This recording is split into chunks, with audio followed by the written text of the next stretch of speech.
The session is being recorded, and what we do with it is we share it on the Mighty Network, so you can go back and rewatch if you want to, and also anyone else who joins later, if they want to watch it, they can watch it too. So that's why we record it. Sorry, Carrie, please go ahead. I just wanted to ask, I'm not getting you know, yourself or anybody speaking up on my the big screen, as it were. Just wondered if I've only got, maybe that's just the way it works. No, I've put it, Jen, can you put us on Spotlight? Yeah, if I put it on speaker, but it does it for my, it does it for, I don't have the option to Spotlight. Let me see, follow host. Is that now working? Yeah, is that following now? That's what I was saying on mine. Is everybody able to see? Okay. Yeah. Are we getting the main speaker up on the big, you know when they Spotlight speaker, is that happening? Yeah, no? No. No, I think sometimes you have to select it yourself on your own settings. Yeah, you can do that. I'm doing it myself and I've got, it's fine. So perhaps that's just, I've done it myself as well, and it's happening for me. Beena, beautiful Beena's on screen. Bless her. That's fantastic. Okay, here we go. Fantastic. Fantastic. All right, do you know what? I'm gonna jump in and get started. Those who are jumping in will come in. I always want to make sure that you guys have the maximum amount of time. Before we get started, let's get a little temperature in the room. How are we feeling? One, feeling really shit. Oh yeah, David's there as well. So 1, feeling really crap, and 10, feeling on top of the world. Just give me a signal. You can either give me a show of hands or just put it in chat for me, so I get a sense of who's in the room and how we're feeling. And then also in chat, can we also put your job and your location as well, so we kind of know who we're talking to. And I've got a little poll as well that I'm going to run, and this is just really helpful for us to just know kind of where you guys are at. So I'm going to, and you can just answer this poll. I'll launch this poll and you guys can answer this poll. Yeah, I'll give you a couple of seconds to answer this. So basically I'm asking you, as we know is the current downturn, and there's a lot of talk about commissions being stalled and things not happening, and it's a little bit stressful at the moment. So just getting a sense of where you guys are, do you know what I mean, and how you're feeling. Thank you. I can see all the job titles coming. Brilliant, brilliant. Also, there's another question here. Fantastic. What are we looking for in terms of information for today? So CV standing out seems to be, I should put my glasses on. I'm so vain, I won't put my glasses on. All right, CV stands out, seems to be up. Finding jobs and extended networks is a high one as well. So great. So we'll make sure that we're talking to that, or bearing that in mind during our conversation. So I'll leave that to kind of grow as we go along. So it's a real privilege, and it's fantastic that we're able to present this today, particularly given how difficult times are.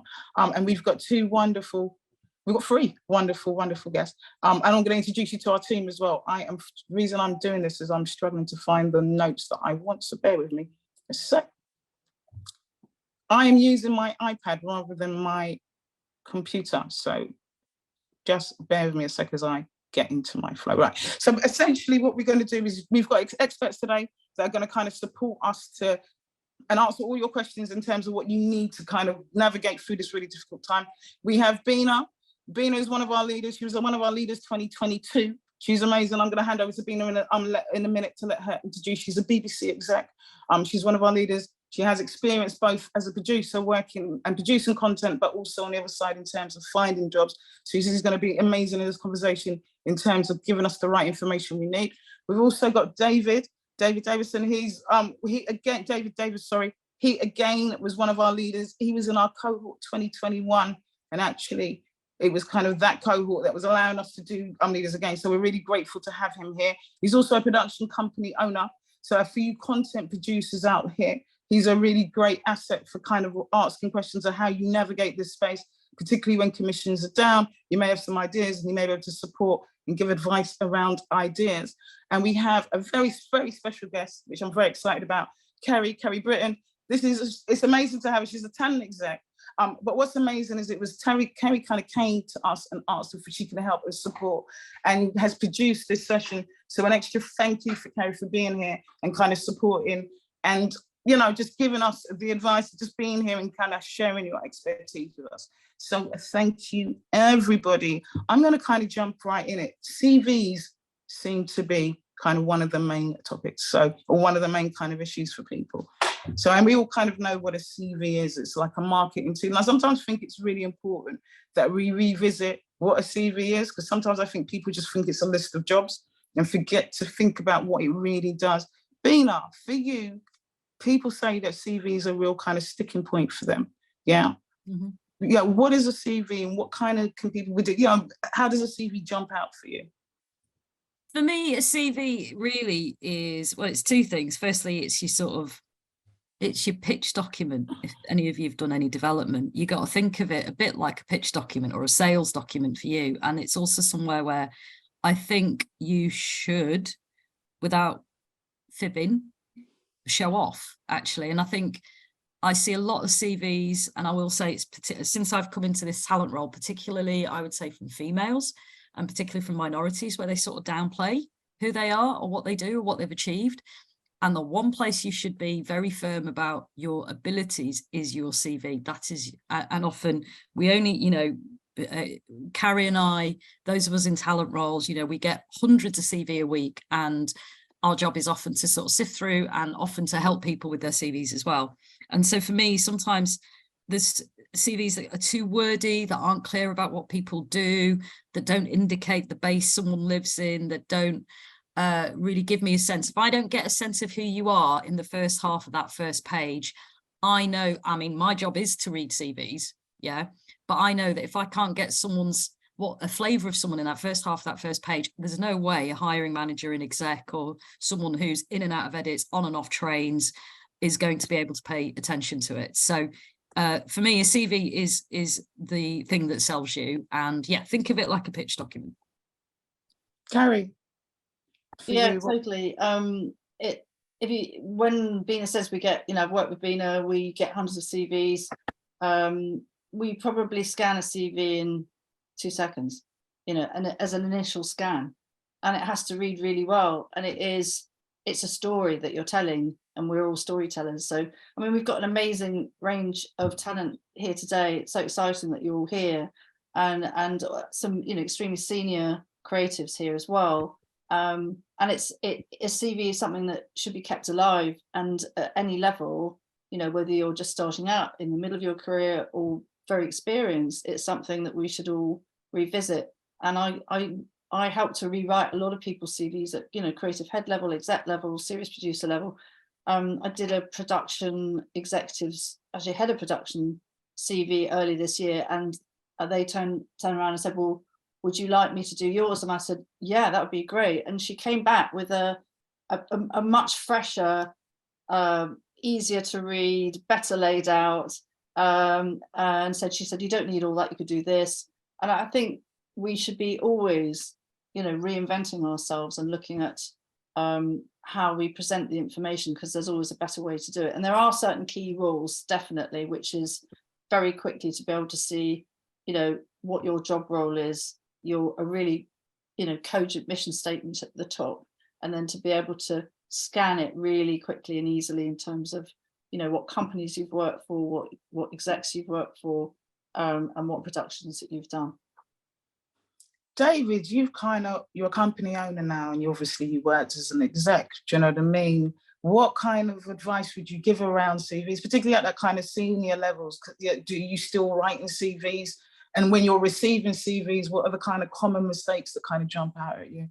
Well, that's a good question. I haven't had to do my own CV in a minute, actually, which is a blessing, because I probably wasn't always the best at doing it. I would say that, although I think that, you know, what Beena and Carrie were saying is, you know, obviously this is their world, and they're absolutely right. Like, for me, when I'm looking at a CV and I'm receiving a CV, I want to know, obviously, who you are at the top, you know, what your name is. The mission statement is kind of actually really important, because in those 3 or 4 lines that you'd be like, I am this person with this experience that loves this thing and is looking to do this. I've done this thing and I'm looking to do this thing next. Like that just gives me a very, very, very clear sense of like whether this person is even in the realm of what I'm looking for.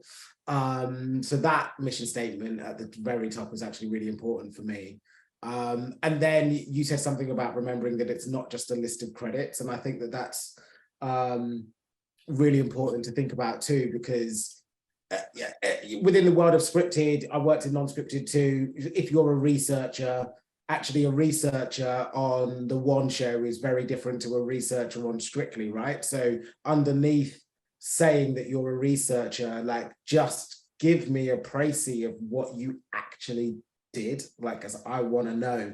And you know, in scripted, I think it's well, not doubly true, but it's as true in terms of I was an assistant script editor, I was a script editor. Okay, amazing. But as a script editor, actually, what were you doing? Were you talking to agents? Were you talking to directors? What writers have you worked with? Were you liaising with producers? Were you on set? Were you in the office? Like, and again, you don't want to, it needs to be succinct, but like, I need you to tell me specifically what a script editor on that job actually did, because I sometimes look for different kinds of script editors. Like sometimes I might be looking, like say I'm looking for a development editor, I might be looking for a development editor that is specifically going to help me go out, win business, chat to agents, bring in writers. I want to know what your network is. I might already have a project that I'm developing, and actually what I need is somebody who has experience in giving detailed notes, breaking down scripts, analyzing scripts. They're both development editor roles, but actually they're a skill set that everyone should have within the industry, actually, but different people flourish in different areas. No, like definitely. Is there any, you know, how do you make your CV stand out? In a sea of CVs, and you're all going for the same jobs, how do you make your CV stand out and kind of shine? I think for me personally, I want to see a bit of personality, as David just said there, like, you know, that I think as well, because I work for BBC Studios, there's a lot of people who, because a lot of people have worked on in and out the BBC for years, they write almost, when they write their missions, their sort of personal statement at the top, they're writing in a voice that they think the BBC is or wants them to be. Does that make sense? And actually something that I often find is I'll try, you know, often to try and, you know, take meetings with people, and sometimes the CV doesn't match the personality when they meet them. And I'll often get them to sort of try and put some of their personality in that. Like everyone wants to go from AP to PD. Everyone wants, do you know what I mean? Like what's going to make you different? And what will make you different is your story, your background, the things you've worked on, the places you've been, the hobbies you might have. Don't underestimate how important those things are. And so one thing I sometimes advise people to do if I feel like they're really stuck with finding who they are, for that top bit is record yourself talking. Just get your voice note app and start, and just make yourself a cup of tea and just sit down and just talk about yourself as if, you know, you were at an interview, as if you were having a chat, and then go back through that, listen to it, and then write down the bullet points and try and think of what's going to be the thing that captures your essence. But also there's things like, say if you're in a senior development role, there are key things as well. Say you're a head of development, or you've been in development for a long time. I want to know who you've pitched to. You'd be surprised how many CVs I see where people are like, I'm a development producer, but they don't tell you who they pitched to. Again, it comes down to what David said about, I like to know your idea of who your network is, or how many hours of commissioned TV you've won, or how much business you've generated in terms of income. Like if you've got some big bold stats, and even if you're sort of an AP, like if you've worked on a show that was award nominated, make a statement about that. That's something that helps as well. I mean, I think also I live out of London. I'm not in London. I live in Manchester. And I think the other thing that people kind of get scared of is variety on the CV. I know that in London, a lot of companies in London will only pick, if they're working on a history thing, they'll expect 15 history credits. Actually, out of London, and I certainly know in Manchester and in the north, variety is seen as a good thing. And so it's really common for me to come across a CV of someone who's worked in children's television and then worked on Panorama. It's actually quite normal. And so I think it's about celebrating that rather than burying it, if that makes sense. But yeah, like I said earlier, it's about a pitch document, and it's got to read well as well. That first half of that first page is crucial. Always sending it as a PDF, always making sure that it's labeled correctly with your name and who you are. So first name, surname, what you are, month and year. CVs get detached from emails all the time. And if, for heaven's sake, please do not send me another CV as a Word document that says CV final, because I tell you now, if I have to go around renaming people's CV, I'll get really cross. But CVs get detached from emails. The other thing, and I know it sounds like a really little thing, but often talent people and execs and stuff share CVs. So having that GDPR statement somewhere in your CV is really important as well, because we do like to share talent. We're not hide your homework in talent. We are very good at sharing talent and spreading the word about people. If I meet someone, Carrie and I are constantly talking about, oh, I met such a body, maybe you should think about them for this, constantly passing talent between ourselves. But, you know, help us help you, put a GDPR statement on. Yes, I mean, I would never have thought of putting a GDPR statement on my CV at any point. David, do you get a lot of CVs that seem like they've been written generic and generic? Is it kind of good to just have a CV that you can just bang out and send? Is that your, is that, and did you do that when you were kind of jobbing around? Was that your kind of mode of operating, that you'd have a CV and you would just send it out, just maybe change a sentence or change, how bespoke should we be making our CVs, do you reckon? That's a good question. I would actually want to know from the other two, but like, yeah, but personally, my CV is my CV. Like, that's the way that I see it. Like, the things that I've done, the business that I've won, the writers that I've worked with, it's my CV. So I always have like a generic CV that I think sells me the best. But I would always send that with a covering email to end all covering emails. I would say I would be like, I'm reaching out to you for this reason. I love this company. I love your credits. I saw that talk that you did at the TV Collective. I am sending you my CV because I think I'll be an asset. It's attached. Absolutely. And what was really interesting in that, when you just talked about what you were writing your covering letter, is that you spoke very little about yourself. It was more about the company and why you think the company is great, and do you know what I mean, what you think you can offer the company, rather than I'm fantastic and look at me, I'm an award-winning filmmaker. Do you, when you receive, and Carrie, I'm going to bring you into this conversation in a minute, but David, when you receive emails, does that make a difference in terms of how they enroll you? How is the best way to enroll someone like you if I'm sending you a short email with my covering letter? Yeah, I mean, but like, I personally, I mean, there's a vanity thing for sure, but like, I personally want to work with people who want to work with me, who know what I'm about, know what I've done. Like, it's the same when I'm sending out projects to commissioners or agents or whatever. It's like, I'm not sending out a very generic script to Netflix or to Apple. It's like, I'm saying, I'm sending this to you, Apple, because you made this show and I think this complements it. And I think those sorts of covering emails are actually really important, so that you want somebody to feel special. Absolutely. And that's something that we talk about on Leaders all the time. Carrie, do you agree with that? And do you think, is it like a generic a generic CV? Is there anything that you can bring that kind of enrollment into your CV when sending it out? And do you think that might kind of raise you up on the top of the pile a little bit more? Yeah, I think it's really important that you have your own voice, and that your character the CV has a character, and that it's really well written. And as I said before, it is a story. It's just the story of you. I also think that you can't assume that everybody has watched everything that you've done. So in addition to putting key talent on there, key execs or commissioners that you've worked with, I think it's important just to put a line of what that show was. When I do get some CVs, which is just the title of the show, and then nothing else. There's nothing, like David was saying, there's no unpacking of actually what that individual has done on the show, but not even that, it's not even what the show is, you know. I mean, you should be able to do, you know, a one line or a phrase about what that show is, and that shows that as well, that you can write, you know, that you can sub things down, you know, you're a good writer and you can get information across well. But I also think that what David was saying about showing who you've worked with is really important. Yeah, for sure. Yeah, well, Can I just definitely. add something to that Please, as well? Beena, Like, please. Yeah. Formatting is really important for sure.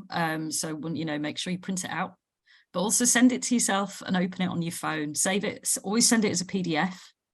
Open it on your phone. Often, again, hiring managers are on the move. They're in and out of viewings. They are literally opening them on their phone. If that first half, this is what I keep emphasizing about the first half of the first page. Also, attention to detail, spell check it. We live in a world where we've got plenty of things like spell check. Get other people to read it. Get at least 2 or 3 of your peers to read it, or maybe even a boss that you've got a really good relationship with. Get them to read it, get them to spell check it, because sometimes there's things, program titles that are misspelled, or just very simple things, and you just, it sort of is quite off-putting if you're looking for someone with, you know, for quite a journalistic role, that attention to detail, not capitalizing things properly, not capitalizing the name of your exec properly, you know, things like that. It's mistakes I see all the time, and it can be quite off-putting when you're thinking, okay, well, I'm looking for someone with, you know, quite a journalistic background, or this is quite a journalistic program. It's going to require quite a forensic level of attention to detail in this role, and I can already see that they've not spelt the last title of their program correctly. And often as well, when you are sending those cover letters, making us fit, not making me or like a talent person, but again, doing the cut and paste forward, where you've still got the last company you've emailed name in the hi so-and-so. I mean, you know, just check it. So I just had someone email me yesterday saying, I would really love to work for Raw TV. I'm like, I'm sure you would, but I'm not Raw, you know, I'm not at Raw. Come on, you know. It happens, doesn't it, really? I mean, so also, often, and I understand that, but like, you know, just pay attention to what you're doing. I think date order as well. I think, you know, you should always go backwards with your current credit now. I mean, it sounds very obvious, but it doesn't always happen. And it should be the date should be just like a roadmap. You could just, on the left, you could just go down, see what the dates are, go across. And in terms of reaching out to people, I think, you know, this is a good time with people, you know, normally in normal circumstances, we're all flat out at this time of year. But if you have a little bit of extra time, this is a really good moment to like watch a hell of a lot of TV, you know, work out what shows you really, really love, who makes those shows, you know, go on the company websites, make sure you know all the creatives, look at what those creatives have done, you know, what other shows have they produced, you know, really gut those productions and think, you know, I would love to work for that company, I'd love to work for that producer, I'd love to work on that series, and be informed. And when you write, say, you know, as David was saying, I love that show, I love the show you did, and this is why, and this is what, you know, how I think I could be aligned, rather than just saying, you know, I'm an enthusiastic producer, you know. I mean, that's so important. And I want to go, sorry, I wanted to go back to kind of talk about kind of extending networks in a minute. There was a couple of things that came up. There was the thing about date order, which is really important. But for argument's sake, if you're an AP or if you're a producer and you're trying to make your way up to a series producer, you've done a series producer job, maybe, you know, 2 jobs ago, and then your last job's because of whatever reasons you've had to take as a producer. So on your credit, your first credit, that the job title they're going to see is producer, and that's not necessarily the job that you want to go for. And maybe I'm asking questions, and I should probably open this space up so people can ask the questions. How do you manage that? So how do you manage your credits, making sure that if you're trying to apply for a job, but you've had to take a lower job to kind of fill the gap, how do you make sure that you're, am I being clear in terms of that question? Yeah, no, completely. I mean, people do put that, I think that's very important in the mission statement, that you can say, you know, I've had my first producer credit and I'm looking to build on that, I'm looking to move into producing, or, you know, I'm at AP level, and you know, I'm looking for my first credit as a producer, and just put Okay, it up there. If put you it up have there in a mission statement. chronology, But just I'm sorry, not, I personally am not obsessed with chronology. right. Actually, if you, that's just my personal opinion. Again, this is why it's so difficult in our industry, because there isn't a one size fits all. No, it's true. Like, for my personally speaking, I work before I came into this talent role, I was a PD in TV, but I was also an audio producer, and I used to tear my hair out. And actually, what I ended up doing, and I was also a development producer, and I ended up having 3 CVs. All of my credits were on all of the CVs. It was the prominence I gave to different things on different CVs. So my audio CV had my TV stuff on as well, but my audio stuff was at the top. And I just explained in my mission thing why that was the case. Here are my audio, you know, you can, if you wear multiple hats, you don't I personally don't think you should stay in one lane. Or if you don't stay in one lane, it's how you showcase it. As David said, his CV is his CV. It's like, it's a bit of everything. I think because I was working across 2 completely different mediums, it really confused the hell out of everybody, TV and audio, or scripted and unscripted. You do both, and it's sort of like trying to convince people that you can do both, when in a world where people are used to people sort of sticking in one thing. But I think if you do have that SP credit and you're applying for an SP role, make sure that that's highlighted. You might just have to rejig your CV for that one application, but it's worth it. It's worth just putting in 2 minutes to rejig it, to showcase that, and then write in your covering note or write in your application why, you know. And listen, we've all been through the pandemic. We were all there. We all have gaps. We all experienced droughts of work in our past. You know, if you can explain things, don't be afraid to do it. If you went traveling, that's fine. Just say it. Just tell us, explain it. We all speak. If you've been off and having children, or if you've had to go off and have caring responsibilities, it's absolutely fine. Just tell us. And even if you don't want to say it on your CV, make sure you state it on your email or when we're having a conversation. Would you advise putting like feature credits? So if there was like some credits that were amazing that you got, like highlights, career highlights. Highlighted credits. That's a good way to do it. Yeah. David, what's your thoughts? And then I can see we've got a few questions, and then we want to kind of talk about kind of extending networks and stuff like that. David, have you got any thoughts in terms of how you kind of manage when you want to kind of take the step up, and you've had a few jobs, but you've had to take a couple of steps down because you just needed jobs and you just needed to work, how you manage kind of showcasing or getting the credit that you want to be, or stepping up maybe from AP to producer or producer to SP, how you manage that on your CV?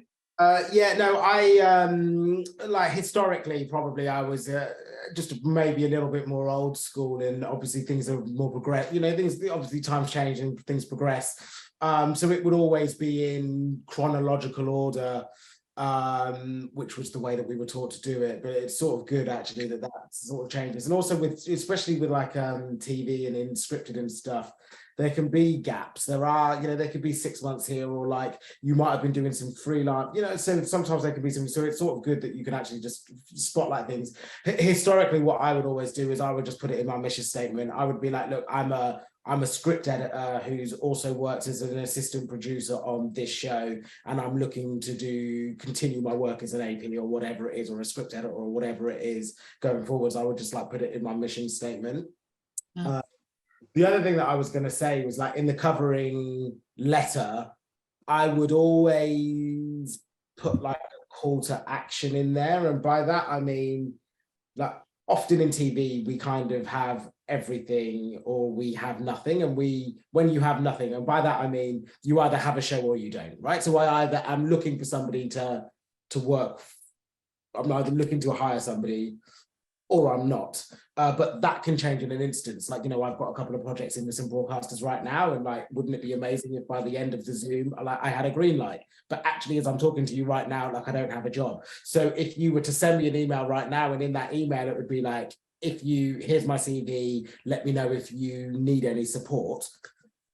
The answer to that question is like, no, and I can just like file that email away because I actually don't need any support, and that's what you've asked, and the answer to that question is no. But if you're like, I just want to get to know you, would you have a coffee with me? Here is my CV. Then I actually will then more than likely say, yes, let's have a Zoom or let's have a coffee, because it's easy to just give somebody half an hour of your time now. And then in the future, when I do get those jobs, they are the relationships that you remember. Yes, absolutely. I think that's so essential. I see that they've got a couple of questions. Before, Cecilia, I can see your hands up. Before we go to you, do you mind if I just go to we had 2 questions in chat I saw. Let me see. Who's in chat? Who put the question in chat? Just jump and chime in and say your question. I saw there was something about personality. How do you express personality, which made me chuckle slightly. How do you express personality on CV? Who asked that and who wants to ask that? I thought it was a great question. You go ahead. You're on mute, darling. Take yourself off mute and ask the question. You're on mute. Yeah. Hi, everyone. Yeah, it's just a question about how do you show your personality on the CV? What does it read like? What's an example? Do you list your hobbies, or doesn't necessarily show your personality, does it? It can do. I mean, I love it when you get something quite sort of bonkers, you know, I don't know. It's sort of like, I don't know, I dog walk for a hobby or what. I mean, that's not so very exciting, but I mean, something that's characterful that somebody does, something unusual. So like Beena was saying, don't think you can't put things like that on your CV if it's something that might be eye-catching, for sure.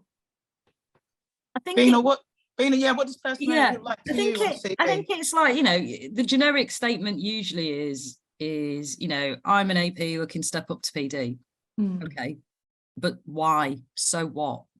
In what area? In what genre? It could be something like, with a great passion for observational documentaries, I have been able to carve out a career so far doing X, Y, and Z, and I'm looking to progress. It's partly mission statement. Your mission statement is your personality as well. Like if you do choose to have a mission statement. David, would you say a mission statement is something separate you'd have? I'll put it within at the top of at the top. Yeah. I do say to people, be quite clear about where you want to go, and that in itself, and how you write that, how you think about that. It's like I said, people are genuinely like, right, I've been an assistant producer. I feel like I've solidified my foundations on productions such as X, Y, Z. I would like to take my career further in this direction because.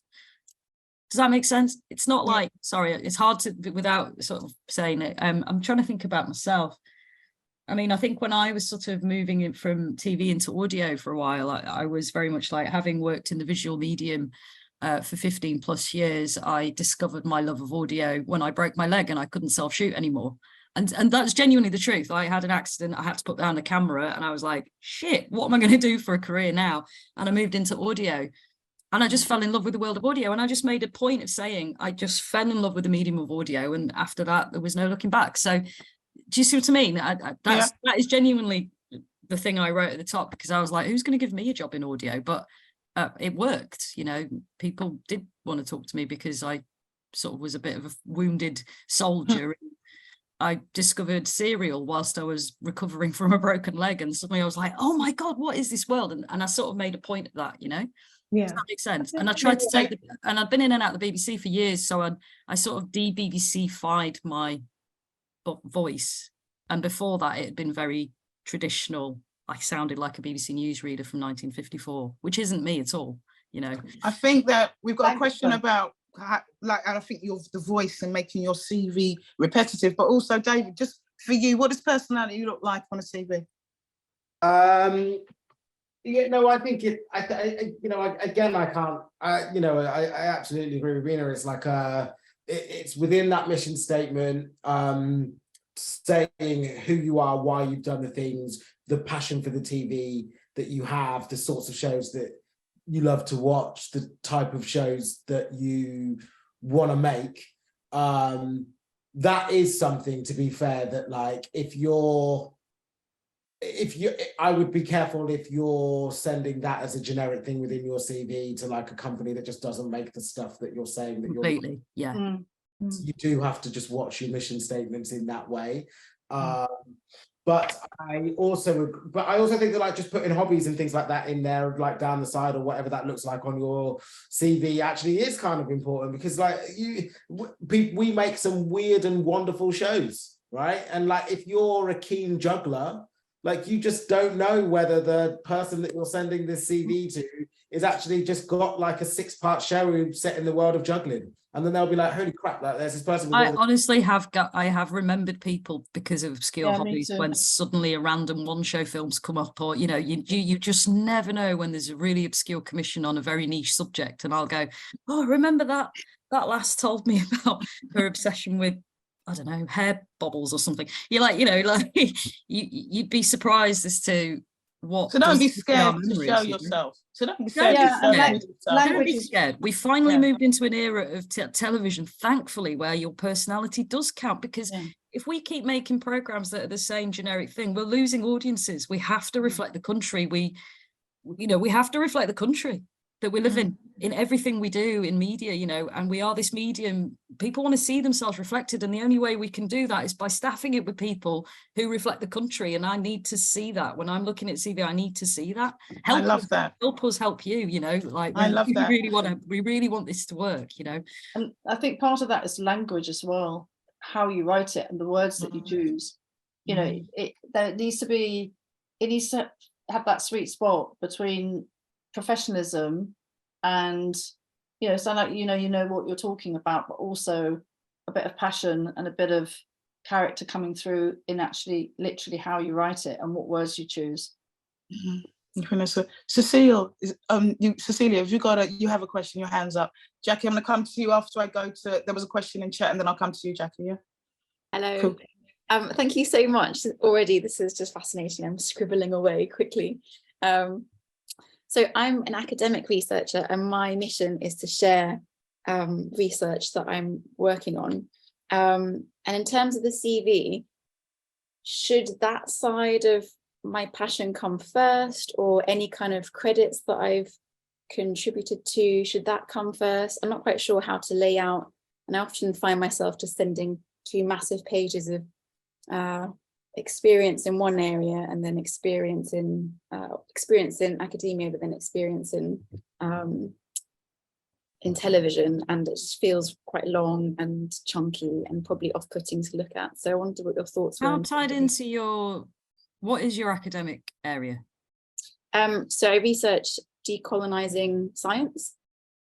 So it's a science CV. And are these CVs that you're sending to television companies? Yes. Okay.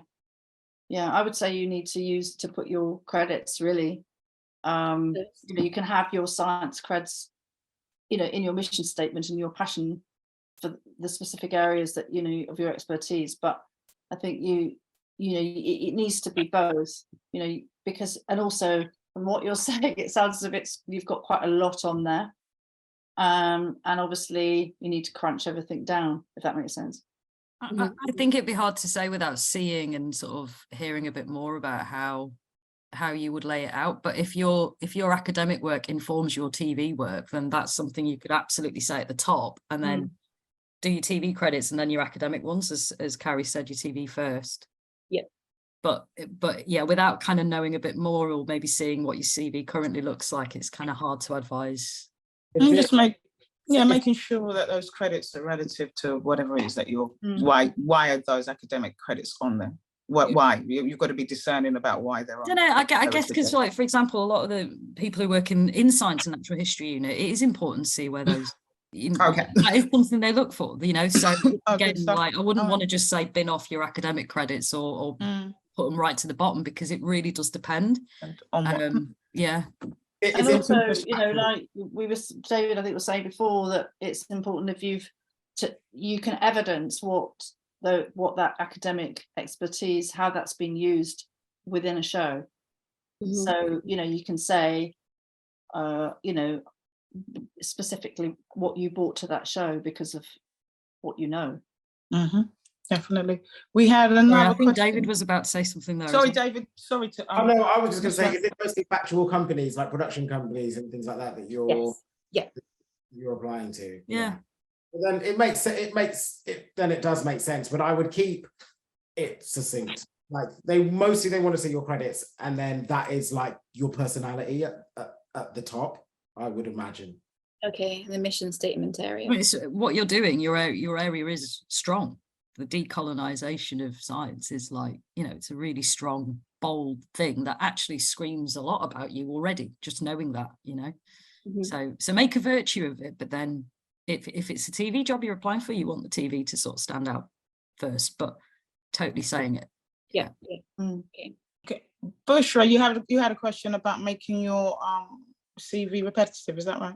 Yeah, I think you answered the second half of my question about gaps. But firstly, thank you so much for your time. I really appreciate it.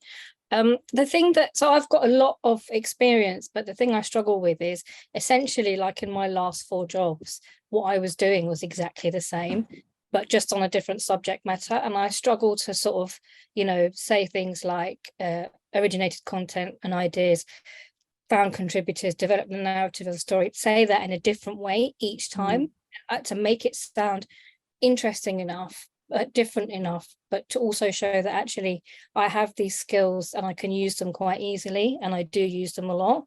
Was the subject area different for each one? Yeah, I think I try and make more of the subject area to show that, you know, these were different projects, but I still feel that sometimes it can look a bit samey. I think you need your thesaurus or your thesaurus, however you say it. Just, you know, come up with some new words to say the same thing. You know, and as well, you know, yes, embed it in trying to make it characterful to that particular production.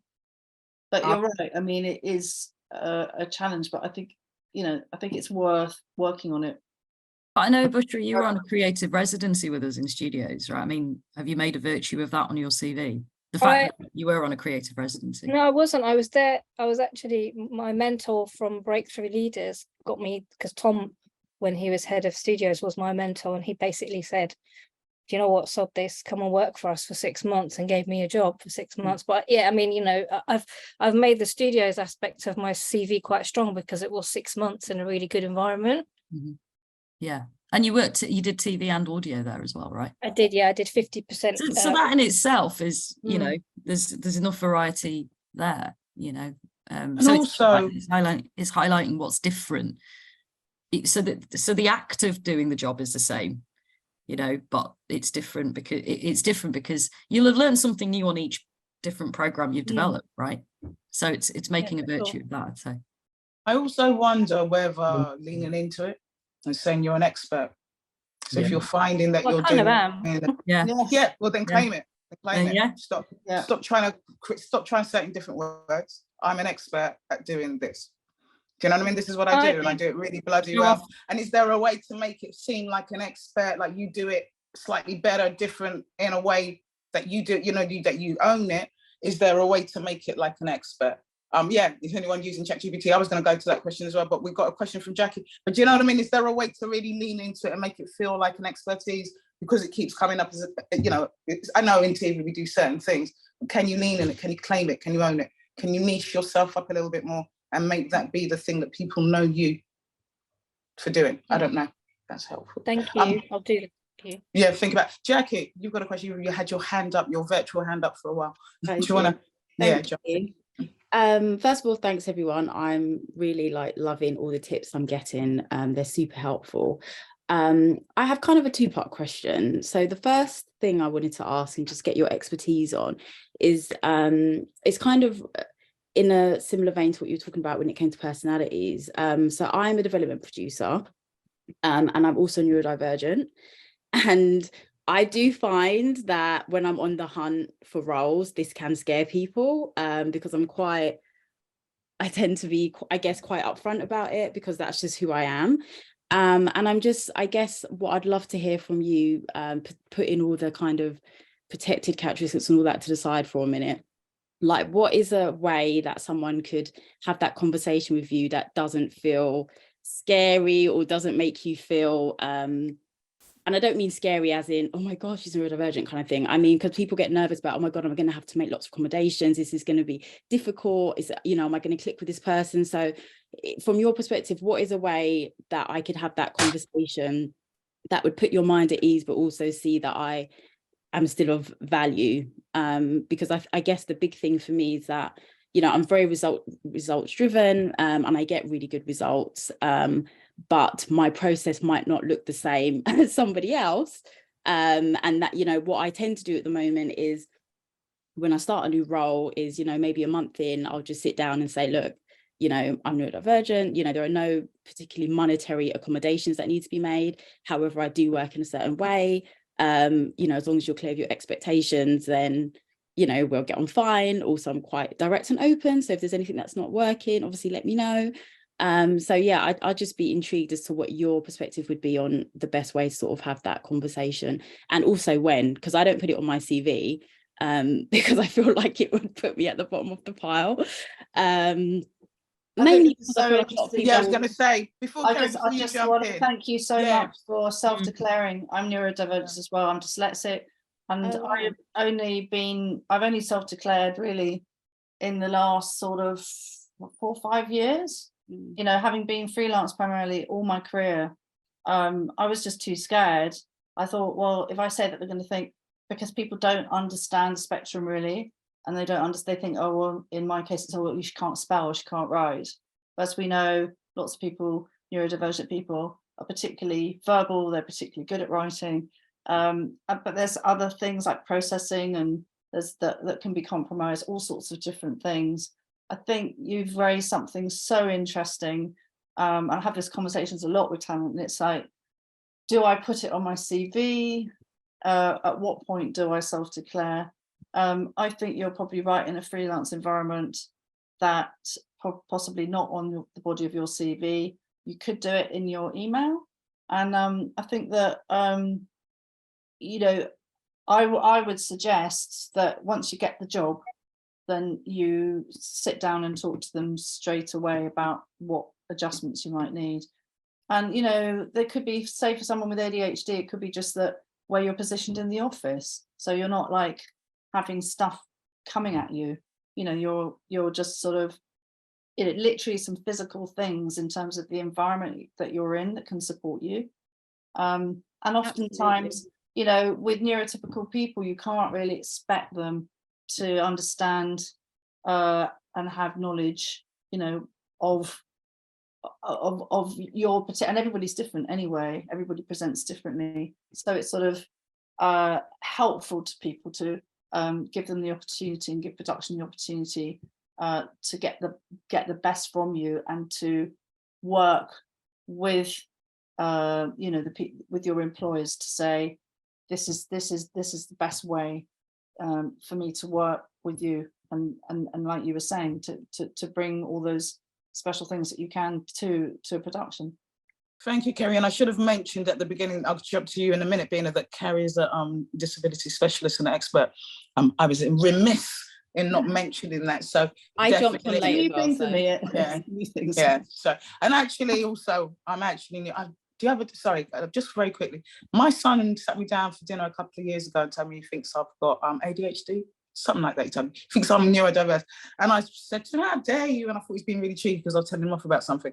The other day I did a quiz and it said I had severe signals of being neurodiverse, which he thought was absolutely hilarious. So actually the thing is that we all, and I think my team would also agree, they will turn their camera off because they're being polite, that I'm probably have neurodiversity in the ways that we're thinking and the way we do things. So sometimes just leaning into the things that make us wonderful and make us do things quite slightly special and slightly unique, and saying that this is how we do stuff, and this is who we are, and claiming that is also important. And it's so, like Carrie said, owning up and just saying who I am and this is how I work is so important, so that we understand. I don't think there's anything wrong with the way people think, we just think slightly different, and so we can claim that is important. And shouting that. Sorry, Beena, I went off. No. I think the way you just described it, actually, for me, was great. The way you made it sound, it was like a superpower, if I'm honest. Yeah. You know, and so I'd be like, I've written your name down. I want to have another conversation with you, if that's all right. But in terms of, I mean, I read a study not that long ago that in the creative industries there are more than average numbers of people of neurodiversities. I think it's about a lack of awareness, and actually people are becoming more and more educated around it. And I think the way you've just described your approach now feels correct. And as awareness grows, I think you'll become much more comfortable with being as upfront as you want. No one should feel forced. I mean, listen, you know, you're black, I'm brown. There's certain things you just cannot hide about yourself. And sometimes you do want to keep things back because you're like, I don't want to get into this job because I tick all the damn boxes, you know, like I want to get a job on merit as well. And you want to be able you've to actually nailed showcase it that. there. Because Yeah, that's the right. other issue. It's Yeah. like I'm already bringing the fact I'm black and a woman, and it's Yeah. like now I'm like, oh, let me just tick this other box. And Yeah, it's like, and I grew my up God, in I the feel like arse end of sometimes a wherever, you tornado know, in this like industry. you want to. Conversely, tick those boxes. You know, own it, like Simone says. I know, You know, but I think there is a slight danger of you feeling like you tick a box, and that you do wonder, am But I I here think- on merit or am I here because I tick all the boxes? You know, But I think that there's that's a very something, fine line. That is a very fine line. there is, but there's something about ticking a box and owning a box, right? Yeah, And there's exactly. something about Owning claiming it, basically. but there's something about claiming it first. There's something, so over the years, I've always, my spelling and everything is really atrocious. So I should know that I'm neurodiverse, right? But I've never tested. But on paper, one would assume, this is how I work. This is how I work. If you're gonna work, this is how I work. And if I'm in a creative team, this is how I work. And this is how you're gonna have to work with me. And this is, to get the best out of me, you're gonna have to allow me the space. And it's just having the confidence to talk up. But like you say, Beena, with the awareness becoming, those conversations become also easy. David, for you, is that, you know, if you saw someone had a neurodiversity on their CV or in their covering letter, how do you react to that? That's something that puts you off. Do you think, oh gosh, that sounds like a whole load of headache? Or do you think actually they can add something quite remarkable? I'm being facetious, but do they add something remarkable to the, you know, how do you react to that? Like, truthfully, for me, like, it wouldn't affect like my judgment of the person one way or the other. Like, I'm still just looking at the CV to see what they've done in the past. Like, I'm looking at whether I think that they're capable of doing the job based on their work to date. I would probably say, and maybe this is not the PC answer, but like, truthfully, people aren't always as liberal as like they say that they are. Right. And, you know, we often, people say one thing to our faces and then they kind of do something else.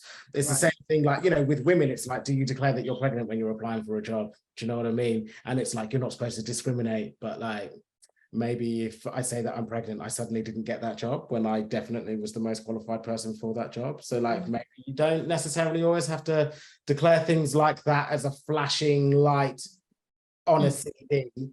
As long as you know within yourself that you're fully able and capable to do the job that you're applying for, like, I wouldn't necessarily do anything that just may, in the year that we still live in, put you at a disadvantage to other people that are applying for it. Like, just honestly, that would be my advice to you. Just being honest, because not everybody is as good as they should be. That's why I was saying I wouldn't put it on a CV. And this is why I said, because it's your Jackie's approach skills is and you're correct. presenting your skills, and it's what you've achieved and what your capabilities are. Once you've got the job, then I do think it's important, because it's important for you to be able to do the best that you can. And if there are certain things that are quite easily achievable, certain reasonable adjustments that you can ask for, and that is your legal right to ask for those in a positive way, then I think at that point it can only be beneficial to the production and to you to do that. Somebody asked when you meet a company, when you're talking to an individual as well, it's just as much of a test for you about them as it is about you, right? You'll get a vibe. You get a vibe. You kind of get to know. You know when people are just being tokenistic and going, yeah, we're really embracing of everything.